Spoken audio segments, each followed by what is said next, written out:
Those eyes. Those goddamn fucking eyes.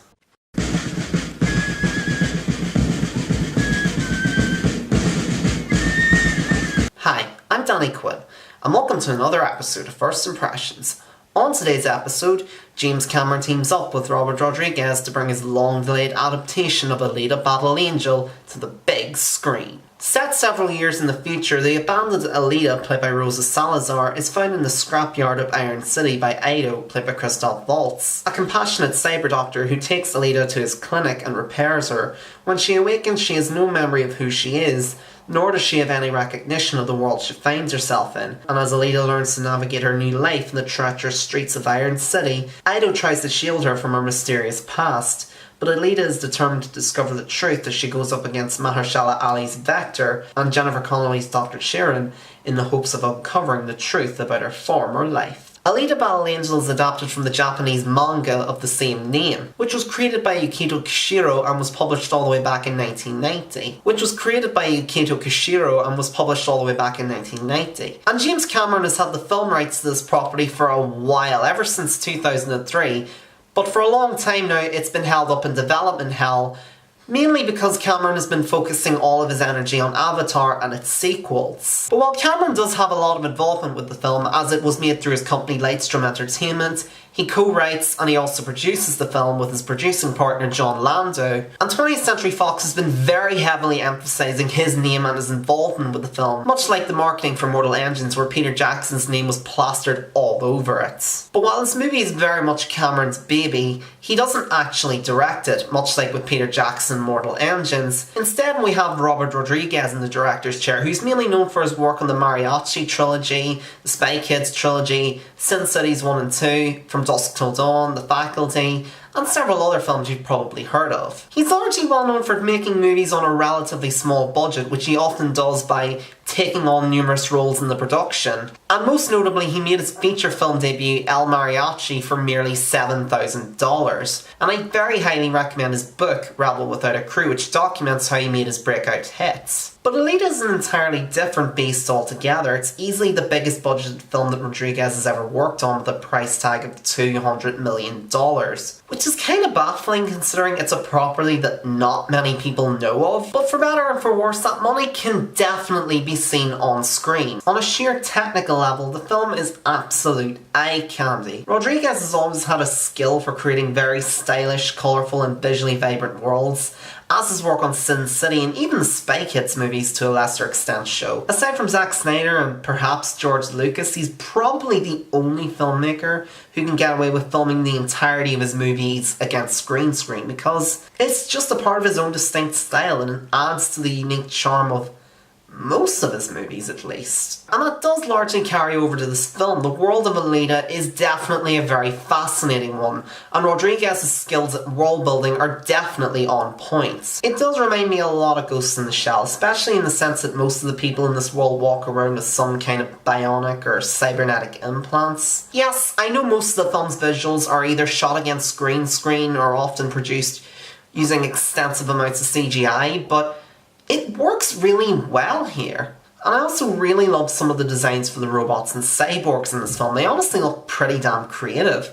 And it seems like both Cameron and Rodriguez are harkening back to their horror movie roots with these cyborgs in action, because some of the set pieces are surprisingly unsettling, and the uncanny valley effect is put to great use here. And it also helps that I think Alita herself is a very likeable protagonist.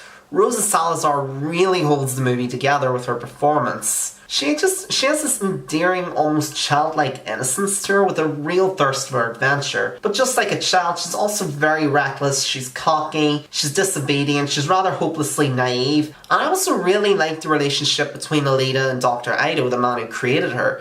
It sort of had this really neat Pinocchio, Geppetto kind of vibe to it. Christoph Waltz does give a pretty solid performance overall, and it's nice to see him sort of trying to break away from the usual charismatic baddies that he usually plays, like Blofeld or Hans Landa, just to name a few. But the film does kind of get a little bit carried away with itself a lot of the time. It feels like it has kind of bitten off a little bit more than it can chew. I think the film really does suffer from having an unclear narrative. The plot at first seems simple enough, which isn't inherently a bad thing, but I think Cameron and co-writer Alita Kalogridis simply try to fit in way too much here. The film just feels kind of muddy and unfocused in places, especially when it comes to its antagonists. Mahershala Ali and Jennifer Connelly are both great actors, but they just make for very unremarkable antagonists. Ali especially is such a non-entity that he's constantly overshadowed by some of the other baddies in the film, like Ed Skrein as this bounty hunter who has a vendetta against Alita, and Jackie Earle Haley is the cyborg who also has a vendetta against Alita.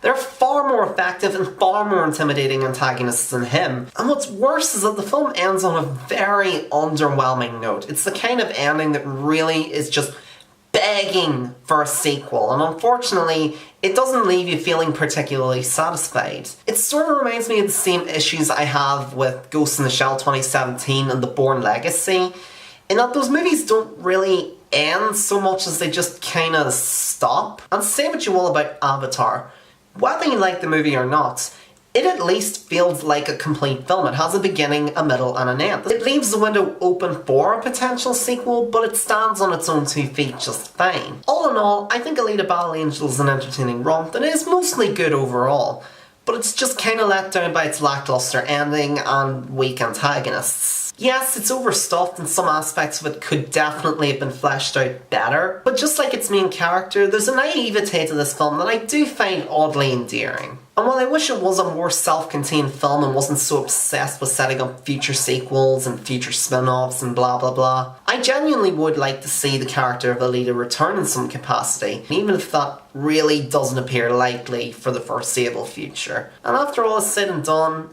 I'm gonna give Alita Battle Angel a light 7 out of 10.